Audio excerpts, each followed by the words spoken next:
បាទជម្រាបសួរពុកម៉ែបងប្អូនអរគ្នាបាទ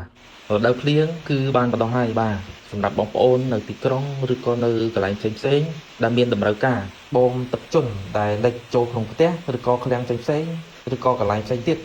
បងប្អូនអាចប្រើប្រាស់ឬក៏ជ្រើសរើសម៉ូទ័រនេះបានព្រោះម៉ូទ័រនេះងាយស្រួលមែនតើគ្រាន់តែបងប្អូនចាប់អាគុយប៉ុណ្ណោះគឺបូមតែម្ដងព្រោះយើងប្រើតែអាគុយ12វ៉ុលប៉ុណ្ណោះហើយក៏យើងអាចប្រើជាមួយនឹងអាគុយឡានបានដែរអញ្ចឹងងាយស្រួលមែនតើសម្រាប់បងប្អូនយកទៅប្រើប្រាស់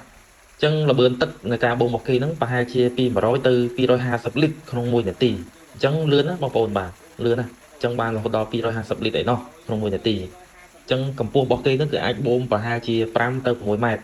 ជាមួយនឹងការបូមជម្រៅទឹកស្រះបានស៊ីយ៉ូ2ដើមឬអាចនិយាយបានថា8ម៉ែត្រ